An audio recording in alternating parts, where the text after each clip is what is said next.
जंतर मंतरवरील आंदोलनामुळे चर्चेत आलेले अभिजित दिपके पुन्हा एकदा वादाच्या भोवऱ्यात सापडले आहेत.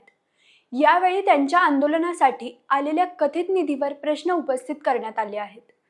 गुजरातमधील माहिती अधिकार कार्यकर्ते अमित तिवारी यांनी अभिजित दिपके यांचे वडील भगवानराव दिपके यांच्या आर्थिक स्थितीची चौकशी करण्याची मागणी करत निवडणूक आयोग आणि केंद्रीय जीएसटी विभागाला पत्र पाठवलं आहे. तसेच सीजेपीसाठी उभारण्यात आलेल्या कायदेशीर बचाव निधीचीही चौकशी करण्याची मागणी करण्यात आली आहे. या घडामोडीनंतर राजकीय आणि सामाजिक वर्तुळात नव्या चर्चांना उधाण आलं आहे. पण नेमकं हे प्रकरण काय आहे? अमित तिवारी यांनी कोणते आरोप केले आहेत? सीजेपी निधीबाबत नेमके कोणते प्रश्न उपस्थित करण्यात आले आहेत? आणि अभिजित दिपके यांनी याआधी भाजपवर कोणते गंभीर आरोप केले होते?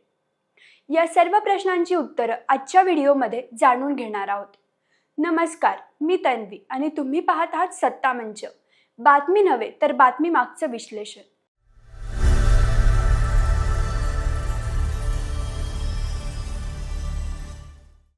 चला तर मग मुद्देसूद पाहूया. मुद्दा क्रमांक 1, नेमकं प्रकरण काय आहे?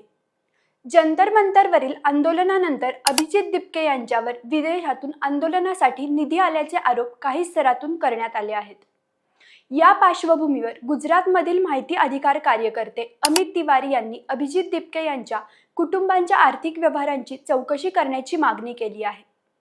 यामुळे या प्रकरणाला नववळण मिळालं आहे. मुद्दा क्रमांक 2, निवडणूक आयोग आणि जीएसटी विभागाला पत्र. अमित तिवारी यांनी निवडणूक आयोग आणि केंद्रीय जीएसटी विभागाला पत्र पाठवून अभिजित दिपके यांचे वडील भगवानराव दिपके यांच्या मालमत्तेची आणि आर्थिक स्थितीची चौकशी करण्याची मागणी केली आहे. तसेच सीजेपीसाठी उभारण्यात आलेल्या कायदेशीर बचाव निधीच्या स्रोतांचीही तपासणी व्हावी अशी मागणी त्यांनी केली आहे. मुद्दा क्रमांक 3, वडिलांच्या आर्थिक स्थितीवर प्रश्न का? तिवारी यांनी दावा केला आहे की अभिजित दिपके यांचे वडील भगवानराव दिपके हे महाराष्ट्र शासनाचे निवृत्त कर्मचारी आहेत.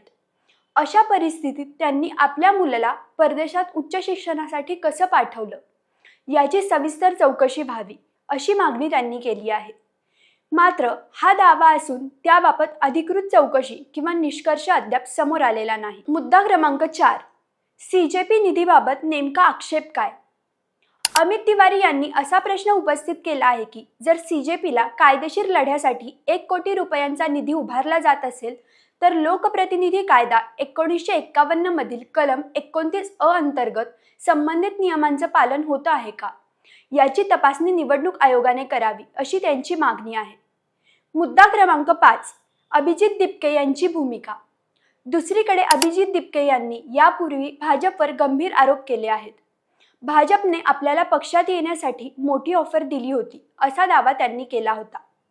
तसेच जंतर मंतर आंदोलनादरम्यान मुलींवर झालेल्या कथित अत्याचाराच्या प्रकरणी पंतप्रधान नरेंद्र मोदी यांनी माफी मागावी अशीही त्यांनी मागणी केली होती. मुद्दा क्रमांक 6, पुढे काय होणार? सध्या अमित तिवारी यांनी चौकशीची मागणी केली असली तरी संबंधित यंत्रणांनी याबाबत अधिकृत तपास सुरू केल्याची माहिती समोर आलेली नाही. त्यामुळे निवडणूक आयोग किंवा जीएसटी विभाग या मागणीवर काय भूमिका घेतात याकडे सर्वांचे लक्ष लागलं आहे. या संपूर्ण घडामोडीतून 3 महत्त्वाच्या गोष्टी समोर येतात.